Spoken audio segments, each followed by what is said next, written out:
گئی ہے شکر کردگار کھانا تو جلد کھا لو کہ بھوکے ہو میں نثار بولے کہ چین دے گا زمانہ تو کھائیں گے اماں ہمیں کھلائیں گی کھانا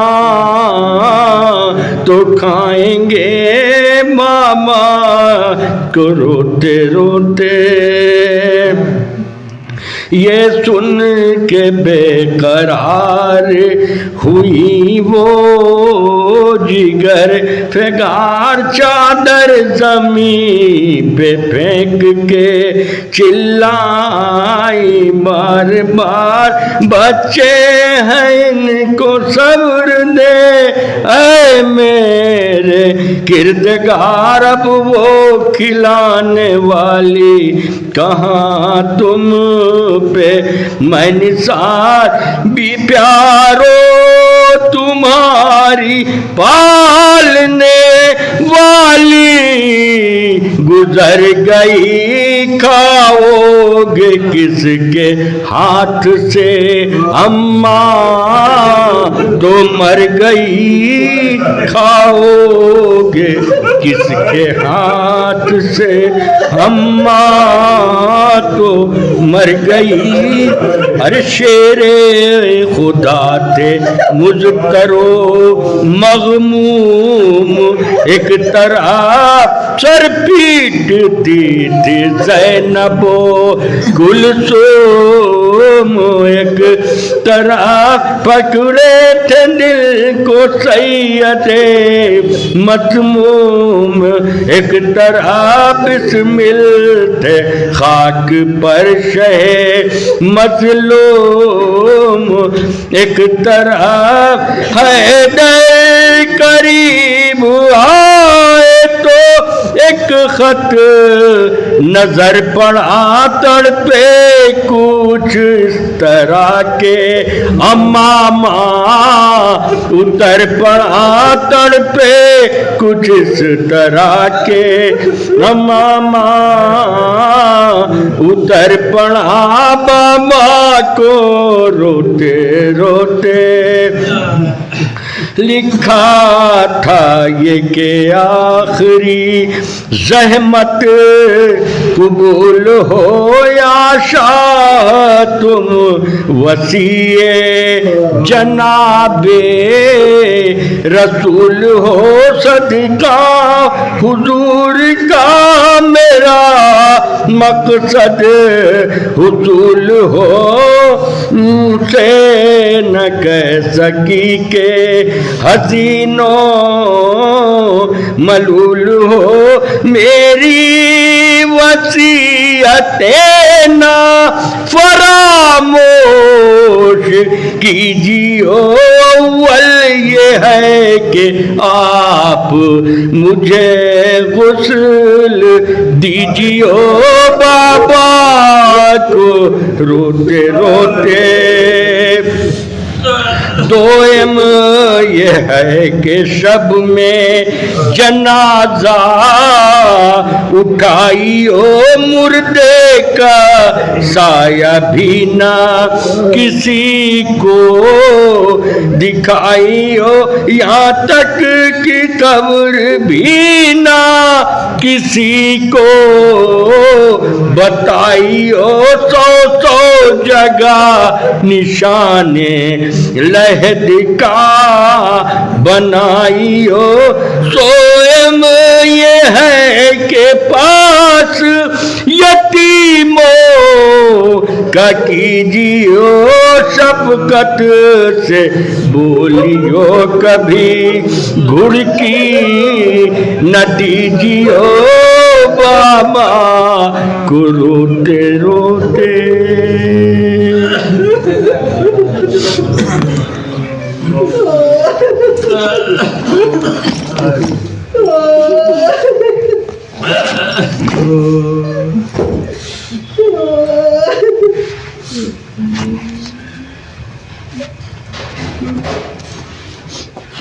آواز بلند نعرہ سلوات.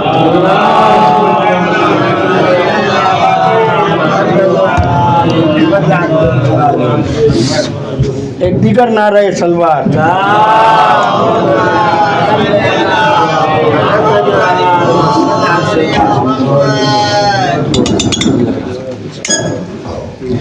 ایک سلوات اور بھیجیں آپ حضرات.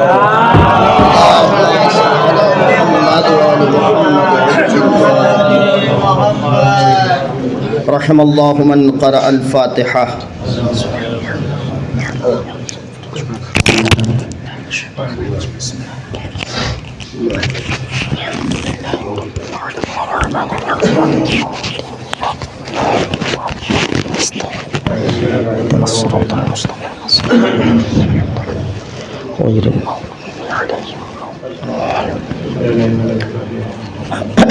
حسبنا اللہ ونعم الوکیل نعم المولا ونعم النصیر.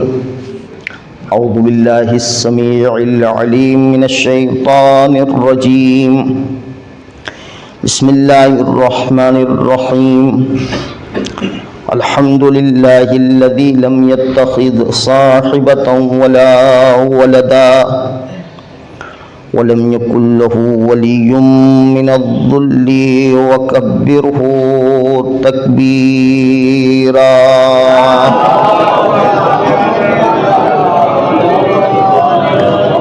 والصلاة والسلام والتحية والإكرام على الرسول النبي الأمي الذي أرسله بالحق بشيرا ونذيرا وداعيا إلى الله بإذنه وسراجا منيرا. سيدنا ومولانا أبي القاسم محمد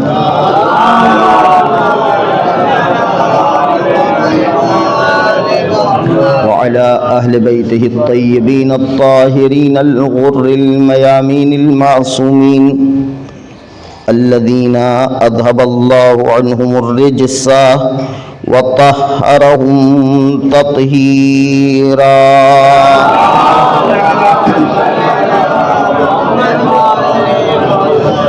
ولعنة الدائمة على أعدائهم أجمعين. أما بعد فقد قال رسول الله صلى الله عليه وآله وسلم فاطمة بضعة مني. صلوات محمد.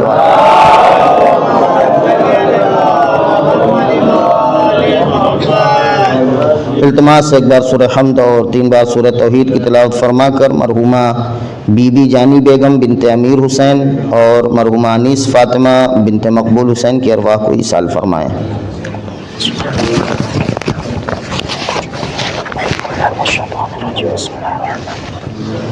الحمد لله رب العالمين الرحمن الرحيم مالك يوم الدين اهدنا الصراط المستقيم صراط الذين أنعمت عليهم غير المغضوب عليهم ولا الضالين. بسم الله الرحمن الرحيم. قل هو الله أحد الله الصمد لم يلد ولم يولد ولم يكن له كفوا أحد.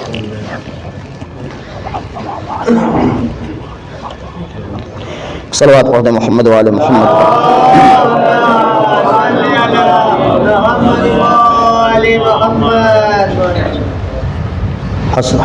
حضرت رسول خدا صلی اللہ علیہ وآلہ وسلم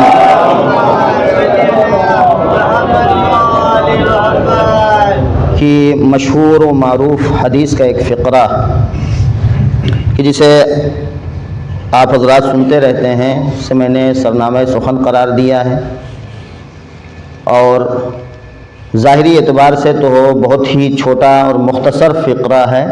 فاطمہ تو بضعۃ منی، فاطمہ میرا ٹکڑا ہے. لیکن معنوی اعتبار سے اور گہرائی کے اعتبار سے فضائل کا ایک بہت بڑا دریا ہے جو اس جملے میں پایا جاتا ہے، جس کی طرف میں نے کل اشارہ کیا تھا کہ یہ حدیث وہ ہے کہ جسے متعصب ترین دشمنوں نے بھی نقل کیا ہے. جو اہل بیت علیہ السلام کے فضائل کو بیان نہیں کرنا چاہتے وہ بھی اس حدیث کو اپنی کتابوں میں لکھتے ہیں۔ البتہ میں نے آج صبح میں اسی گفتگو کے دوران ایک بات نکلی تھی، اور اس دوران کی بہت سے فضائل اہل بیت جو دوسروں کی کتابوں میں پائے جاتے ہیں، وہ کیوں کیسے ان لوگوں نے لکھ دیا، عناد اور دشمنیوں کے باوجود بھی کس طریقے سے اہل بیت علیہ السلام کے بعض فضائل کو ان کی کتابوں میں درج کر دیا گیا ہے۔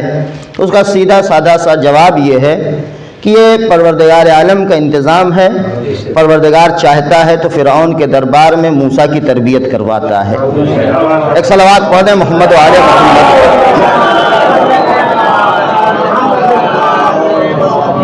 البتہ ایک بہت بڑی تعداد ہے علماء اہل سنت کی کہ جنہوں نے اپنی کتابوں میں اہل بیت علیہ السلام کے فضائل کو نقل کیا، اور ان نقل فضائل اہل بیت کے ساتھ ساتھ ان کے اوپر شیعہ ہونے کا الزام لگایا گیا۔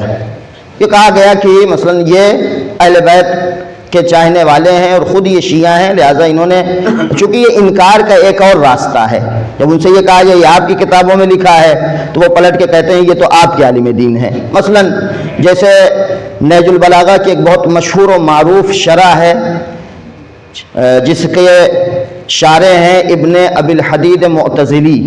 ابن ابی الحدید معتزلی شیعہ علماء میں معتزلی ان کے نام کے آگے لگا ہوا ہے کہ جس سے آپ بخوبی سمجھ سکتے ہیں کہ یہ ہماری جماعت سے نہیں تھے، ہمارے صنف سے نہیں تھے۔ اسی طریقے سے جوائنی ایک بہت بزرگ عالم دین ہیں، انہوں نے بھی اپنی کتابوں میں اہل بیت علیہ السلام کے بے شمار فضائل و مناقب کا ذکر کیا ہے۔ تو اب انکار فضائل کا ایک راستہ دشمنان اہل بیت نے یہ نکالا ہے کہ جنہوں نے اپنی کتابوں میں اہل بیت کا کوئی تذکرہ کیا ہے، اہل بیت کی فضیلت ذکر کی ہے، ان کو شیعہ بنا دیا جائے۔ اس پر ایک استاد ہیں ہمارے، انہوں نے جواب دیا، کہا اس کا مطلب یہ ہے کہ ہم شیعوں کا مذہب اتنا مضبوط ہے کہ جو لوگوں کو مرنے کے بعد بھی شیعہ کر دیتا ہے۔ ایک صلوات پڑھ دیں محمد و آل محمد۔ بہرحال یہ ایک حدیث ہے کہ جو میں نے کہا بہت مختصر ہے۔ اس کے ذیل میں نے ایک گفتگو کل شروع کی تھی تقریباً نصف مجلس سے، اور تھوڑی دیر اس سلسلے میں گفتگو کر سکا تھا، اور آج اس کی دوسری کڑی اور دوسرا حصہ ہے جو آپ کی خدمت میں عرض کرنا چاہتا ہوں، اور وہ یہ کہ میں نے کہا کہ ان ایام میں کہ جو جناب صدیقہ طاہرہ سلام اللہ علیہا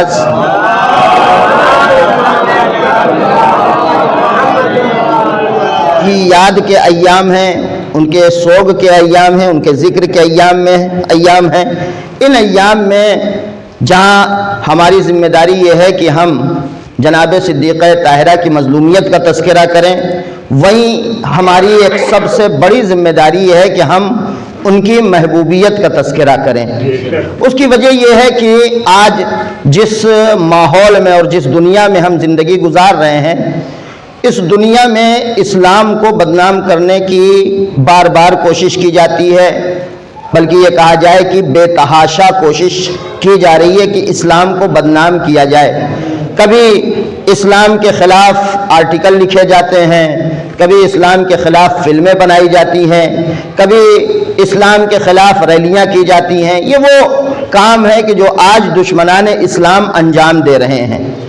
دشمنان اسلام کے اس طرح کے کاموں کا جواب دینے کے لیے دیکھیں، ہم شیعوں کا مذہب ایک ایسا مذہب ہے کہ جس کی تبلیغ صرف اور صرف محدود ہے منبر میں، جس کا پرچار، جس کی تبلیغ، جس کی حقانیت کو لوگوں تک پہنچانا، یہ منحصر ہے منبر میں، اور منبر ہی بہترین ذریعہ ہے دوسروں تک اپنی بات کو پہنچانے کا، لوگوں تک اپنی بات کو پہنچانے کا۔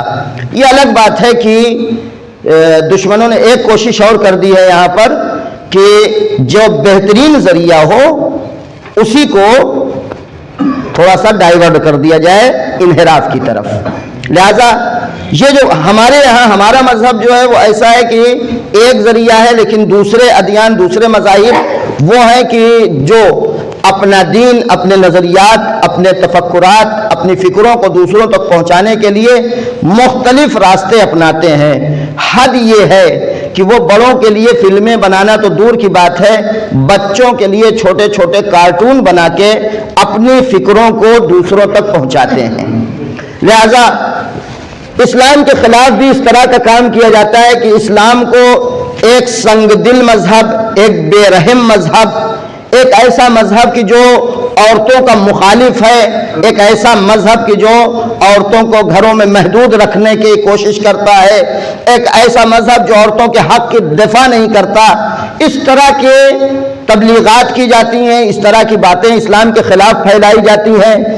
ان تمام دشمن کی ان تمام کارروائیوں کے خلاف اگر ہم چاہتے ہیں کہ ان کے خلاف محاذاری کریں، ان کے مقابل میں آ کے کھڑے ہو کر ان سے مقابلہ کریں، تو ایک بہترین راستہ یہ ہے کہ ہم محبت کے ذریعے سے ان کا جواب دیں۔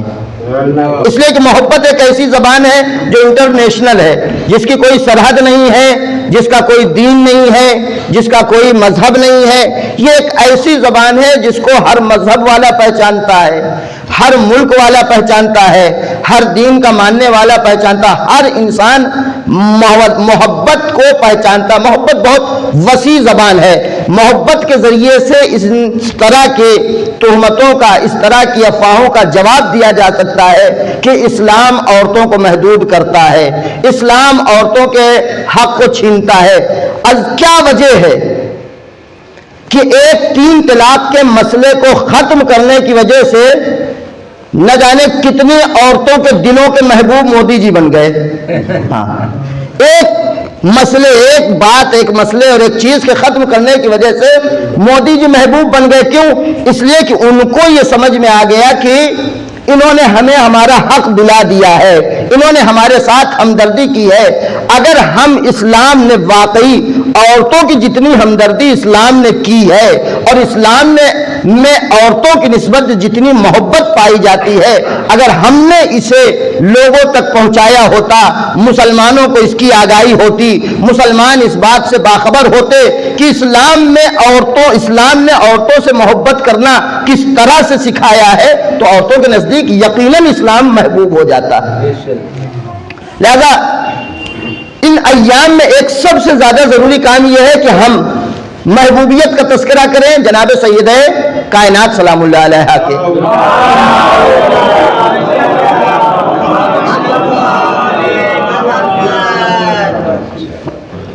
ایک اور صلوات پڑھ دیں محمد علیہ۔ البتہ یہ نقطہ یہیں پر بیان کرتا چلوں کہ محبت ایسا نہیں ہے کہ محبت دلوں میں اچانک سے پیدا ہو جاتی ہے۔ محبت دلوں میں اچانک سے پیدا نہیں ہوتی ہے۔ یہ الگ بات ہے کہ ہندوستانی فلموں میں ایک نظر میں پیدا ہو جاتی ہے، لیکن محبت ایک ایسی چیز ہے کہ جو دل میں، ایسا نہیں ہے کہ بالکل یکایک اور اچانک سے پیدا ہو جائے۔ ہمیں اور آپ کو پروردگار عالم نے محبت اہل بیت علیہ الصلوۃ والسلام دے دیا ہے، لیکن یہ جو دیا ہے محبت، یہ محبت اس نے اعطائی محبت دی ہے، یعنی اس نے ہمارے دل میں محبت پیدا کر دی ہے۔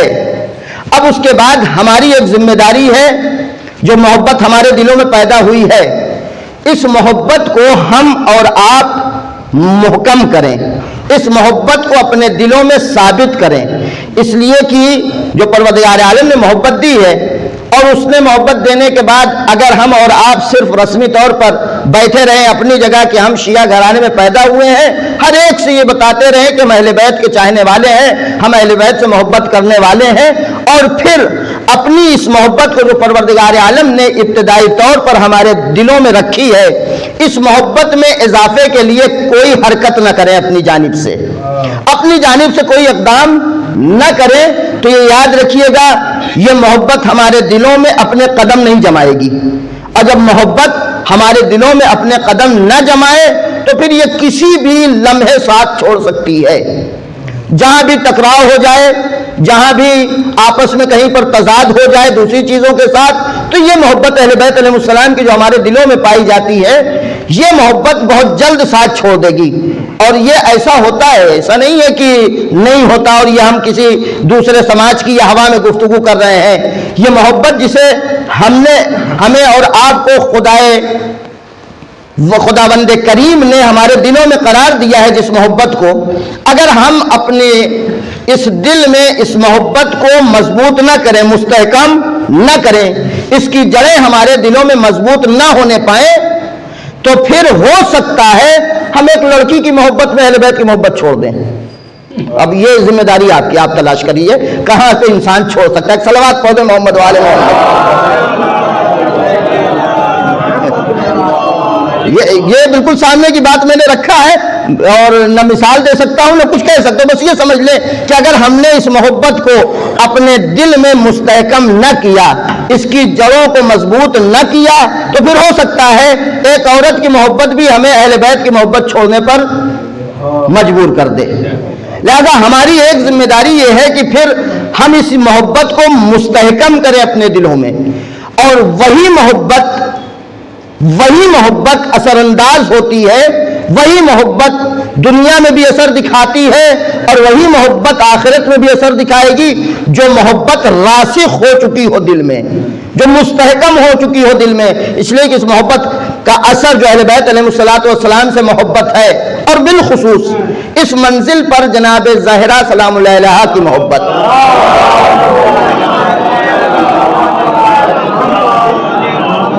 اہل بیت کی محبت اکسیر اعظم ہے. اکسیر جانتے ہیں کس چیز کو کہا جاتا ہے؟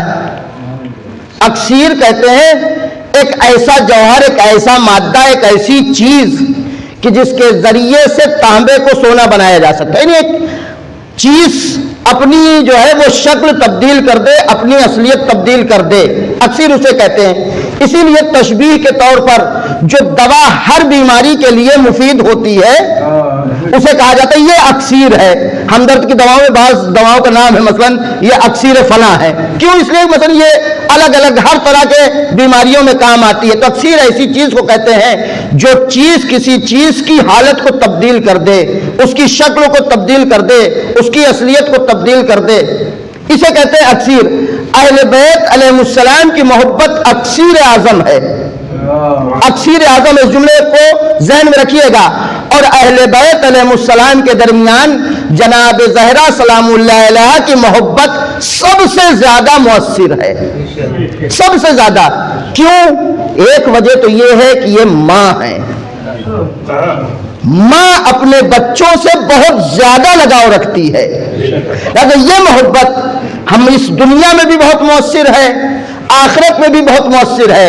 اسی لیے یہ روایت ممکن ہے آپ نے سنا ہو کہ جب میدان محشر اور حساب و کتاب کا مرحلہ جو ہے یہ تیار ہوگا، وہاں پر ایک بار آواز آئے گی کہ اے اہل محشر اپنی آنکھوں کو بند کر لیں، اس لیے کہ بنت رسول داخل ہو رہی ہیں. بنت رسول ایک نور کے ناقے پر تشریف لائیں گی اور میدان محشر میں بیچوں بیچ آ کر اپنے ناقے سے زمین پر اتریں گی، آئیں گی، اور اس کے بعد آواز دیں گی کہ اے میرے پروردگار، میری اولاد کو، میرے شیعوں کو،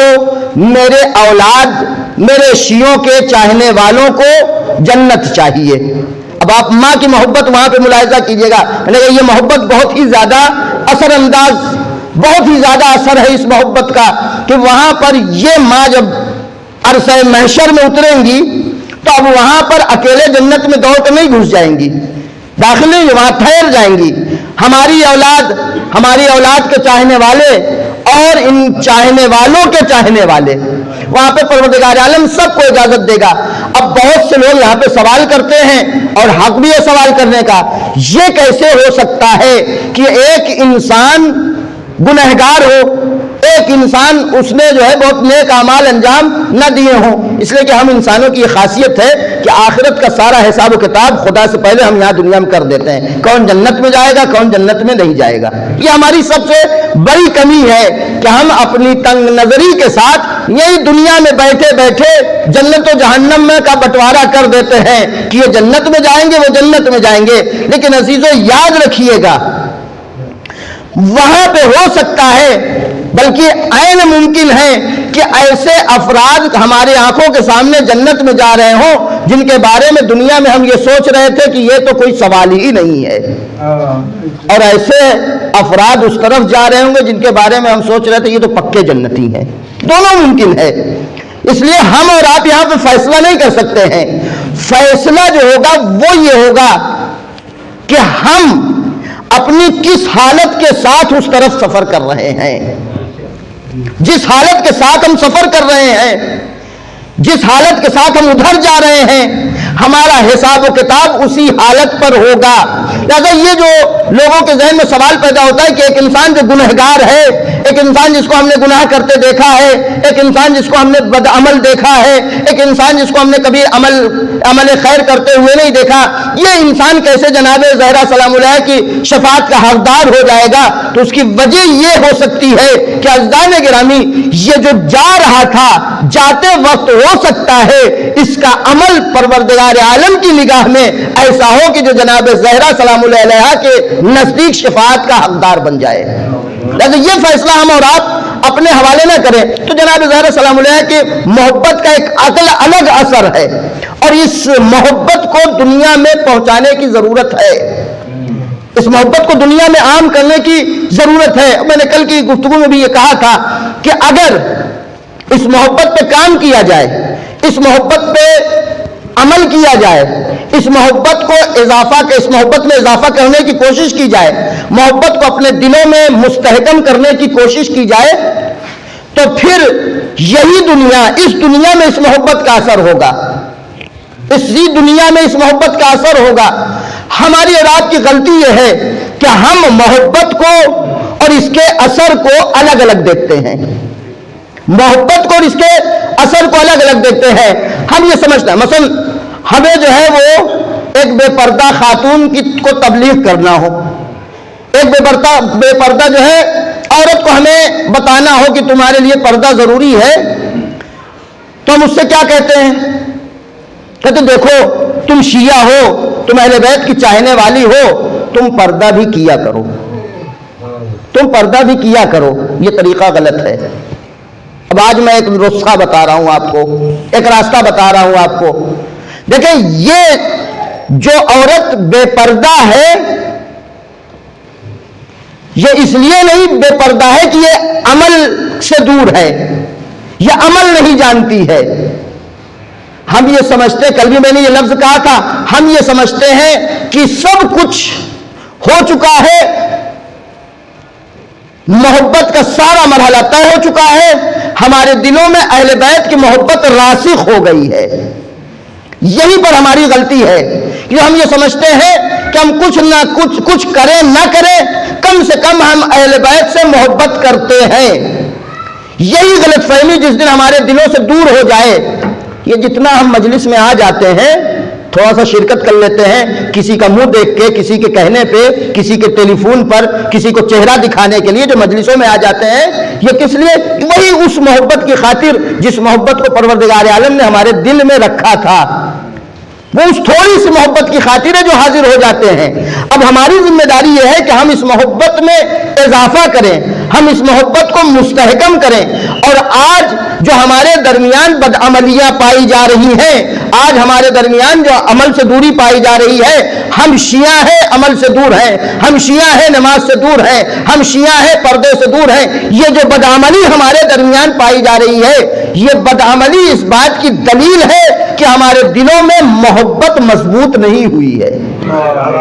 محبت میں ہمارے دلوں میں اپنے پیر نہیں جمائے، محبت کی جڑیں ہمارے دلوں میں مضبوط نہیں ہوئی ہیں، اس لیے کہ ضرورت نہیں ہے کہ جب محبت ہو، محبت کے ساتھ ایک درس اخلاق کا کلاس لگایا جائے، محبت کے ساتھ ایک معرفت کا کلاس لگایا جائے۔ نہیں، یہی محبت کہ جس کا ہم اور آپ دعویٰ کرتے ہیں، یہی محبت اگر ہمارے دلوں میں مستحکم ہو جائے، اس کے پیر ہمارے دلوں میں جم جائیں، تو پھر اب الگ سے ہمیں عمل کرنے کی طرف بھاگنا نہیں پڑے گا، بلکہ یہی محبت ہمیں اس عمل کی طرف کھینچ کر لے جائے گی. لہذا اب عورتیں جو بے پردہ ٹہلتی ہیں ان کو یہ نہ کہا جائے کہ تم جناب سیدہ سے محبت کرتی ہو اور بے پردہ ٹہلتی ہو. ان سے یہ کہا جائے دیکھو تم محبت تو کرتی ہو لیکن اپنی محبت میں اور اضافہ کرو. جس دن محبت بڑھ جائے گی, جس دن محبت میں اضافہ ہو جائے گا, مجال ہے کہ کوئی خاتون بے پردہ باہر نکل آئے. اس لیے کہ محبت کا تقاضا ہی ہوتا ہے کہ محبت کرنے والا محب ہمیشہ اپنے محبوب کے مرضی کے کاموں کی تلاش میں رہتا ہے کہ کس کام کو ہمارا محبوب پسند کرتا ہے. اور جب واقعی میں کسی کے دل میں محبت جذب ہو جائے, کسی کے دل میں محبت راسخ ہو جائے, تو پھر آپ اسے فکر بھی کرنے کی ضرورت نہیں ہوگی کہ کون سا کام ہے کہ جس سے ہمارا محبوب خوش ہوگا. اس کی نگاہوں کے سامنے ہر کام کی جو اس کا محبوب کرتا تھا اسے پسند ہوگا اور اس کے عمل کی طرف یہ آگے بڑھے گا. جب مضبوط ہوتی ہے محبت دلوں میں راسخ ہوتی ہے, تبھی جا کر انسان اپنے محبوب کے لیے حد یہ ہے کہ جان تک کی بھی بازی لگانا پڑے تو پیچھے نہیں ہٹتا ہے. محبت کی کمی ہوتی ہے جس کی بنیاد پر انسان فوراً شکست کھا جاتا ہے, انسان دور بھاگنے لگتا ہے. اسی لیے میں نے کہا کہ سماج میں اہل بیت علیہ السلام کی محبت اور بالخصوص حضرت فاطمہ زہرا سلام اللہ علیہ کی محبت, اس کو اور مستحکم کرنے کی ضرورت ہے, اس کو اور مضبوط کرنے کی ضرورت ہے. اس خوش فہمی میں ہم مت مبتلا رہیں کہ ہم بہت محبت کرتے ہیں. اگر ہم بہت محبت کرتے ہوتے تو ہمارا حال یہ نہ ہوتا. ہم بہت محبت نہیں کرتے ہیں, محبت کرتے ہیں اس سے انکار نہیں ہے, لیکن میں نے ایک مجلس میں لفظ دہرائے ہوئے کہا تھا, آج بھی میں اسے دہرا رہا ہوں. دیکھیں, محبت کا مطالبہ نہیں ہے ہم سے اور آپ سے, عشق کا مطالبہ ہے. اور عاشق ہوتا ہی وہی ہے کہ جو محبت کی منزل میں اتنا آگے نکل جاتا ہے, اتنا آگے بڑھ جاتا ہے کہ اس کے لیے اپنی کوئی خوشی مطلب نہیں رکھتی ہے. وہ ہمیشہ ہر نگاہ میں اپنے محبوب کی خوشی کو نظر میں رکھتا ہے. اسے وہ راستہ پسند ہوتا ہے جو راستہ اس کے محبوب کا ہوتا ہے, اسے وہ کام پسند ہوتا ہے جو کام اس کے محبوب کا ہوتا ہے. ایک صلوات پڑھ دیں محمد و آل محمد پر. ہم اور آپ مل کر ان ایام میں جناب صدیقہ طاہرہ سلام علیہ کی محبوبیت کو دنیا والوں تک پہنچائیں, اور دنیا والوں کو, چونکہ دنیا میں اسلام کو, میں نے کہا اسلام کو ایک سنگ دل مذہب, اسلام کو ایک دہشت گرد مذہب, اسلام کو ایسا مذہب جو خلاف مروت ہے, اسلام کو ایسا مذہب پہچنوایا جاتا ہے کہ جس میں محبت نہیں پائی جاتی ہے. اس اسلام کو پہچنوایا گیا. اب اس درمیان ہم آ کے جناب سیدہ سلام اللہ علیہ کی محبوبیت کو عام کریں, ان کی محبوبیت کو دنیا والوں تک پہنچائیں, اور دنیا دیکھے کہ اسی اسلام جس کو ہم سنگ دل کہتے ہیں, اسی اسلام کی جس کو ہم سخت دل کہتے ہیں, وہی اسلام کی جس کو ہم بے مروت کہتے ہیں, وہی اسلام جس کے بارے میں ہمارا نظریہ یہ ہے کہ اس میں محبت نہیں ہے, اسی اسلام سے جب ایک محبوب کو, ایک محبوب دل شخصیت جیسی فاطمہ جیسی ہستی کو لوگوں تک پہنچائیں گے, اور لوگ دیکھیں گے کہ یہ مسلمان ایک عورت کے لیے جان دینے کے لیے, قربان ہونے کے لیے تیار ہیں, تو پھر ان کا نظریہ تبدیل ہو جائے گا. اس کا مطلب یہ ہے کہ مسلمان عورتوں کے حق کے مخالف نہیں ہے, مسلمان عورتوں کو محدود رکھنا نہیں جانتے, مسلمان عورتوں کے لیے مثلا خلاف محبت کام نہیں کرتے ہیں. اور یہ وجہ, ایک اسٹوڈنٹ تھی, لڑکی تھی, ایران میں کسی یونیورسٹی میں پڑھتی تھی, اور قم کبھی نہیں آئی تھی. وہ ایک بار وہ قم آئی, قم میں اس نے دیکھا بڑے بڑے امامے والے جناب معصومہ قم کی زری کے سامنے جا کے زری چوم رہے ہیں, سر جھکا رہے ہیں, وہاں پہ زیارت پڑھ رہے ہیں. تو وہ کہتی ہے کہ آج تک اسلام کی یہ خوبصورتی ہم نے دیکھا ہی نہیں تھا اسلام کی یہ خوبصورتی ہم نے دیکھا ہی نہیں تھا. ہم نے یہ سمجھا تھا کہ اسلام نے مردوں کو صرف آگے کیا ہے, مردوں ہی کو صرف آگے بڑھایا ہے, لیکن اسلام کی یہ خوبصورتی جہاں تعصب نہیں ہے, جہاں اناد نہیں ہے, جہاں یہ دیکھا جاتا ہے کہ اگر کسی کو پروردگار عالم نے درجہ دیا ہے تو بڑے بڑے ملاجے بھی آ کے اس کے سامنے سر جھکا کے کہتے ہیں یا فاطمہ اشفعی لی فی الجنہ. چاہے مرد ہو, چاہے مجتہد ہو, چاہے بہت بڑے عالم دین ہو, ایک عورت کے سامنے, ایک خاتون کے سامنے آ کے کھڑے ہو کے کہتے ہیں فاطمہ ہمیں بھی جنت میں رتبہ دلا دیجئے. یہ ہے اسلام کی خوبصورتی, یہ ہے اسلام کا حسن جسے ہم نے دنیا والوں تک پہنچایا نہیں. لہذا دنیا والے ایک مودی کے کام سے خوش ہو جاتے ہیں اور ہم نے نہیں پہچنوایا, لہذا ان شخصیتوں سے واقف بھی نہیں ہیں کہ کتنی محبوب ہستیاں ان کے درمیان ہیں. محبت ہی وہ چیز ہے کہ جس کے ذریعے سے انسان باعمل بنتا ہے. محبت ہی وہ چیز ہے کہ جس کے ذریعے سے انسان کی معرفت میں اضافہ ہوتا ہے. بس فرق یہ ہے کہ جس محبت کے ہم اور آپ جس محبت کا دعویٰ کرتے ہیں وہ والی محبت نہیں, زبان سے کہنے والی محبت نہیں, بلکہ وہ محبت کہ جو دل میں بالکل سے راسخ ہو چکی ہو, جس کی جڑیں مضبوط ہو گئی ہوں. لہذا قرآن مجید نے صریح طور پر آیہ کریمہ میں سورہ نساء کی آیت نمبر 65 ہے, اس میں ایک حکم دیا ہے اعوذ باللہ من الشیطان الرجیم فلا وربک لا یؤمنون حتی یحکموک فیما شجر بینہم ثم لا یجدوا فی انفسہم حرجا مما قضیت ویسلموا تسلیما. محبت ہی کے ذریعے سے یقیناً ہماری ولایت بھی مکمل ہوگی. اگر محبت نہ ہو, محبت مضبوط نہ ہو, محبت قوی نہ ہو, اب یہ جسے ہم قوی محبت کہہ رہے ہیں آپ اسے مودت بھی کہہ سکتے ہیں, آپ اسے عشق بھی کہہ سکتے ہیں, اس لیے کہ محبت جب تک جمے نہیں دل میں, محبت جب تک جذب نہ ہو تب تک میں نے کہا ساتھ چھوڑ سکتی ہے. لیکن جس دن یہی محبت جذب ہو جائے, یہی محبت اس کی جڑیں ہمارے دلوں میں مضبوط ہو جائیں, جب مضبوط ہو جائیں گی محبت اسی وقت ولایت بھی واقعی میں ولایت ہمارے دل میں راسخ ہوگی اور ولایت کو ہم صحیح طریقے سے سمجھ سکیں گے اور ولایت کے سامنے اپنا سر جھکا سکیں گے. قرآن صاحب مجید اس آیہ کریمہ میں حکم دے رہا فلا وربک لا یؤمنون, خدا کی قسم, تمہارے رب کی قسم, یہ ایمان گویا لائے ہی نہیں جب تک کہ یہ اپنے اختلافات میں تمہیں حکم نہ بنائے. تمہیں اپنے اختلافات میں پیغمبر کو خطاب کر کے قرآن کہہ رہا ہے کہ پیغمبر اصلاً ان کو آپ مومن مانیے ہی نہیں, یہ ایمان لائے ہی نہیں ہے گویا جب تک یہ اپنے اختلافات میں آپ کو حکم نہ بنائے.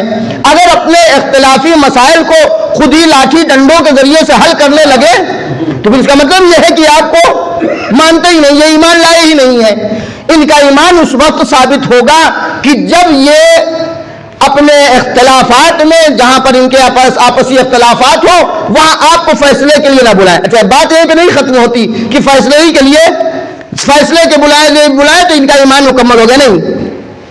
ثم لا یجدوا فی انفسہم حرجا, اب اس کے بعد کی منزل یہ ہے کہ آپ کو اپنے درمیان اختلافات کے لیے حکم بنائیں, فیصلہ کرنے کے لیے بلائیں, اور جو آپ فیصلہ کر دیں اس فیصلے پر دل سے راضی ہو جائیں. اس لیے کہ اگر دل سے راضی نہ ہوئے, خالی کہنے اہل بیت سے محبت کرتے ہیں, اہل بیت نے کہا کہ یہ کام کرو, ہم نے کہا چشم کریں گے, لیکن دل نے کہا کون کرنے جا رہا. اہل بیت نے کہا مثلا تمہیں یہ عمل انجام دینا ہے, ہم نے کہا بالکل ہم آپ کے چاہنے والے ہیں, ہم کریں گے, لیکن بعد میں کہا کون جا رہا ہے یہ کام کرنے. اس کا مطلب یہ ہے کہ فیصلہ ہم نے سنا تو ہے لیکن اس فیصلے کو ہم نے مانا نہیں. اب یہاں پر قرآن واضح لفظوں میں کہا ثم لا یجدوا فی انفسہم حرجا, آپ کا فیصلہ سننے کے بعد ان کے دل میں کوئی حرج اور کوئی مشکل پیدا نہ ہو, جو آپ نے فیصلہ کیا ہے اس پر ان کا دل بالکل راضی ہو جائے, مکمل راضی ہو جائے. وَيُسَلِّمُوا تَسْلِيمًا, آپ کے فیصلے کے سامنے سر جھکا دے. انسان سامنے والے کے فیصلے کے سامنے سر اسی وقت جھکائے گا جب سامنے والے کی محبت اس کے دل میں مضبوط اور مستحکم ہوگی.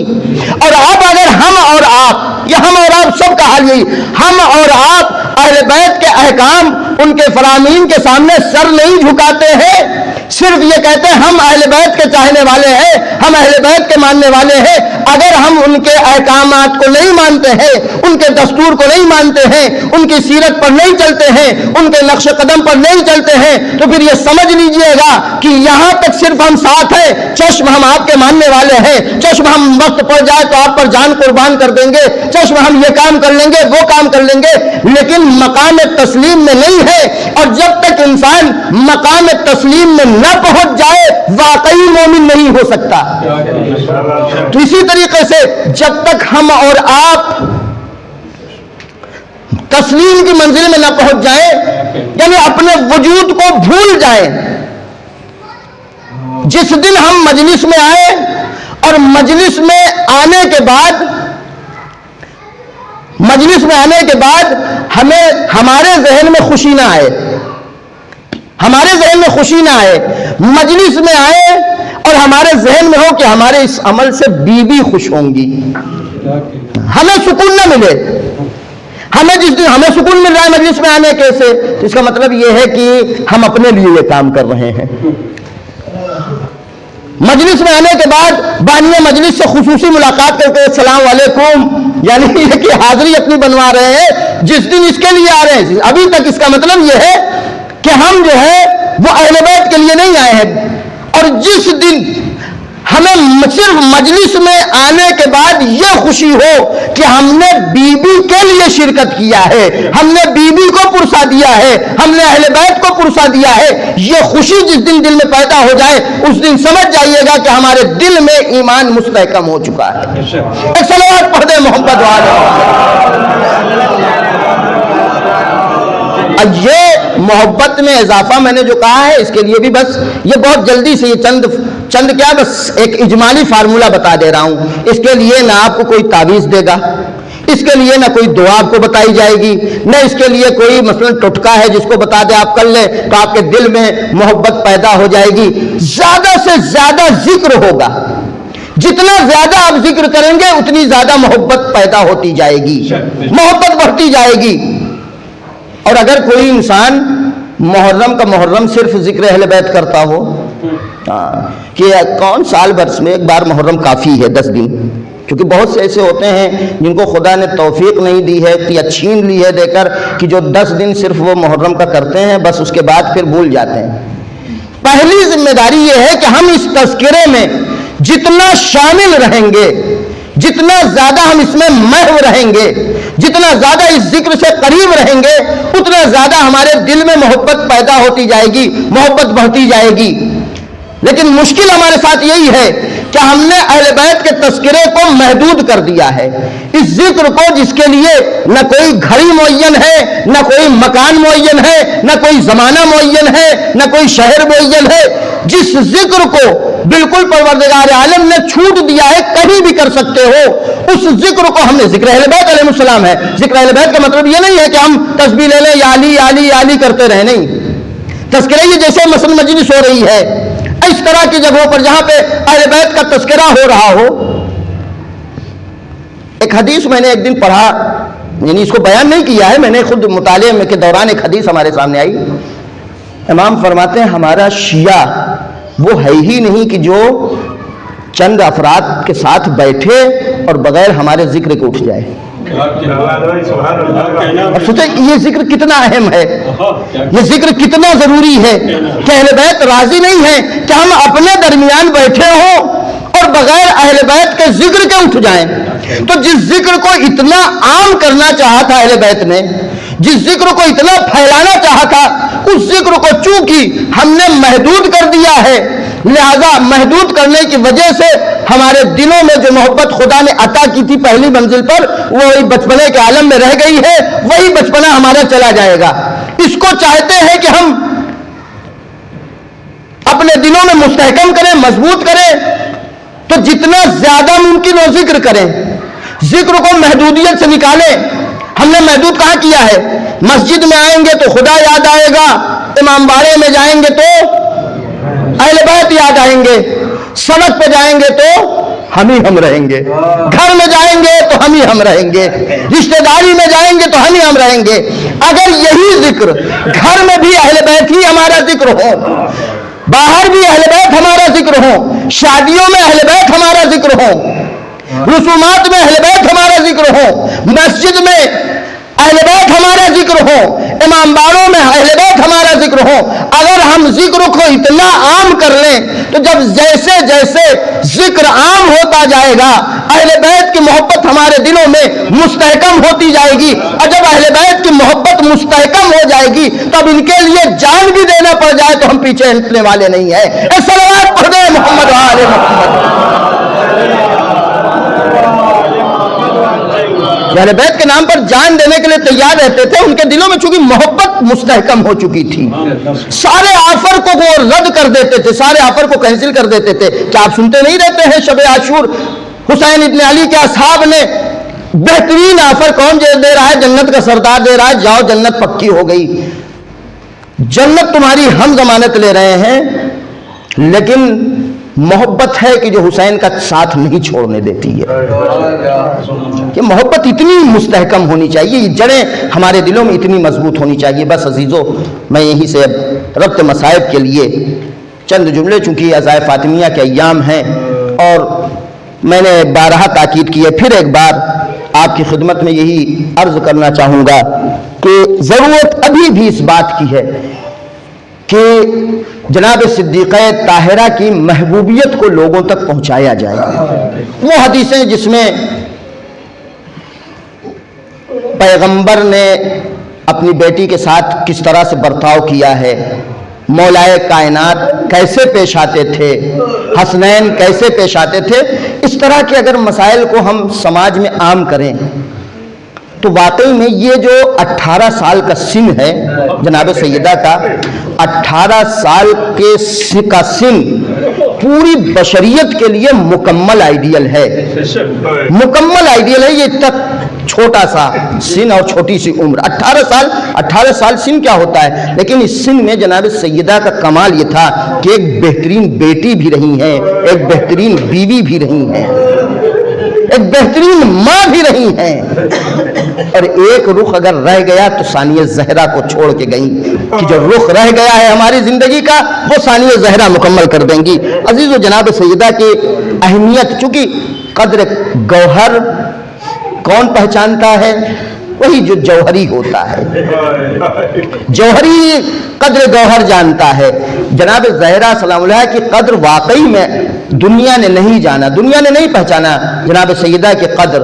آپ اس واقعے سے اندازہ لگائیں، جب جناب رسول خدا نے ہجرت کی مدینے کی جانب، مکے سے ہجرت کر کے چلے تو پیغمبر اکیلے گئے تھے اور ایک یار غار تھے، وہ ساتھ میں لگ گئے تھے، اور اس کے بعد پیغمبر نے حکم دیا تھا مولائے کائنات کو کہ علی تم ہماری ساری امانتوں کو لے کر مدینے آ جاؤ گے۔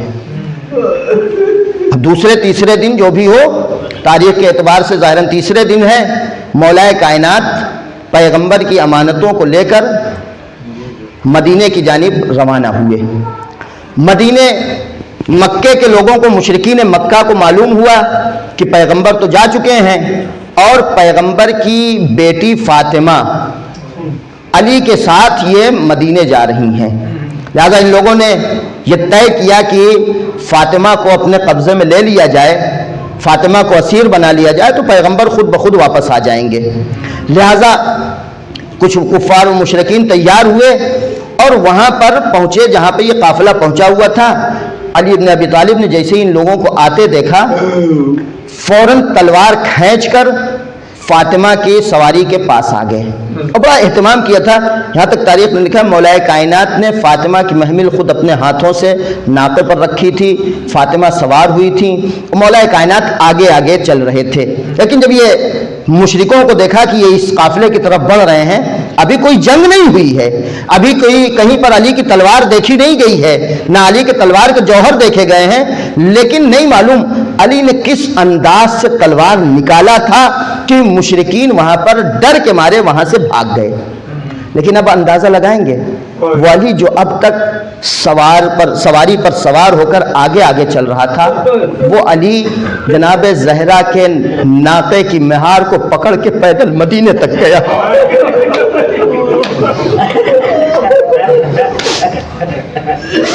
اور ایک بار مولا کائنات فاطمہ سے سوال کہتے ہیں فاطمہ تمہیں کچھ ہوا تو نہیں ہے بنت رسول، آپ کو کچھ ہوا تو نہیں ہے؟ فاطمہ کہتی ہے یا علی آپ جیسا محافظ جس کے پاس ہو اس کو،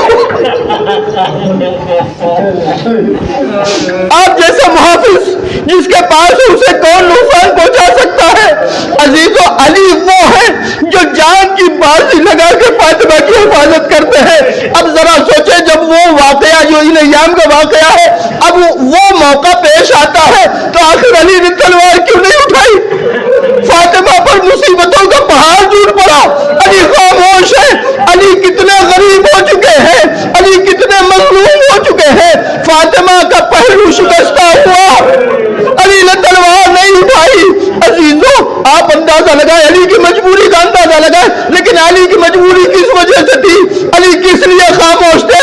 علی کی خاموشی کی وجہ سن سکو تو سنو عزیزو ایک بار جب یہ ماجرا پیش آیا اور فاطمہ گئی ہے ان ملوموں کے سامنے مسجد میں اور اپنی بات رکھا ہے تو یہ بھی ایک بہت بڑی تکلیف کی بات ہے، بہت بڑا درد ہے جناب سیدہ کا کہ وہاں مجھے کھڑا رکھا گیا۔ اب فاطمہ وہاں کیا ماجرا پیش آیا؟ میں نے کل بھی کہا تھا کہ جناب سیدہ کے مصائب ایسے ہیں، آپ کے زندگی میں جو پہلو مصائب کی منزل کے ہیں زبان لکنت کرنے لگتی ہے بیان کرنے میں۔ وہاں کیا ہوا، کیا کہا گیا جناب سیدہ کو میں بیان نہیں کر سکتا، یہ تاریخ کی کتابوں میں ہے کہ کیا کیا جناب سیدہ کو کہا گیا۔ معلوم ہے جب جناب سیدہ واپس آئی ہے، گھر کی جانب واپس آئی ہے تو دروازے سے آواز دیتی ہے یا علی میرے بابا کی امت نے مجھے رسوا کر دیا۔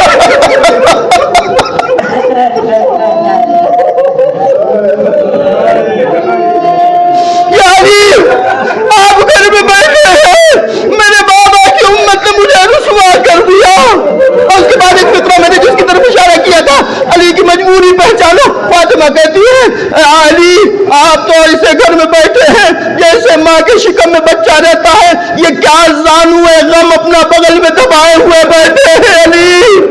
اسی تھی ابھی یہی گفتگو ہو رہی تھی کہ اتنے میں اذان کی آواز آنے لگی۔ علی نے فاطمہ سے کہا فاطمہ کیا چاہتی ہو یہ اذان کی آواز رہ جائے؟ اگر میں نے تلوار اٹھا لی تو پھر آواز ایسا نہیں رہے گی۔ ہاں عزیزو یہاں پر ایک فاطمہ ہے اور علی ابن ابی طالب ہے۔ ایک غیرت دار مرد کے سامنے کسی کی ناموس کی توہین کی جائے، کسی کے یہاں کے مقدسات کی توہین کی جائے، خواتین کی توہین کی جائے، قابل برداشت نہیں ہوتا۔ اور یہ ایک ایسا درد تھا جو علی کو زندگی بھر ستاتا رہا۔ علی ہر آن مرتے رہے، ہر لمحہ علی دنیا سے گزرتے رہے۔ علی سن 41 ہجری میں، سن 40 ہجری میں تو علی کی شہادت ظاہری ہوئی ہے، لیکن اگر حقیقت دیکھا جائے تو جس وقت فاطمہ کی توہین کی گئی، جس وقت فاطمہ کو ستایا گیا، فاطمہ کو اس قدر ستایا گیا، 18 سال میں کہیں بچیوں کا بال سفید ہوتا ہے؟ 18 سال میں کہیں بچیاں دیوار کا سہارا لے کر راستہ چلتی ہے؟ ذرا ان منزلوں کو سوچا تو کرو۔ لیکن علی جیسے غیرت دار کے سامنے یہ ساری منزلیں آئیں۔ علی ہر آن مرتے رہے، ہر آن قربان ہوتے رہے، علی کی ہر لمحہ شہادت ہوتی رہی۔ اور ایک یہ علی پہلے علی تھے جو مدینے میں تھے، ایک دوسرا علی ہے جس نے شام کی منزلوں کو ایسے طے کیا کہ جب بھی پوچھا جاتا اے سید سجاد مصیبتیں کہاں زیادہ پڑی ہے، سید سجاد بھی منزلوں کو یاد کرتے جہاں مائے پھوپھیا بہنے بے مقنا چادر ہو، منادی کی آواز ہو، یہ اہل بیت کے گھرانے والے ہیں۔ سید سجاد اتنا مجبور۔ سيعلم الذين ظلموا أي منقلب ينقلبون إنا لله وإنا إليه راجعون۔ الہی بحق زہرا وأبيها وبعلها وبنيها والسر المستودع فيها. خدایا تجھے واسطہ ہے محمد و آل محمد کا، ہماری اس عبادت کو قبول فرما.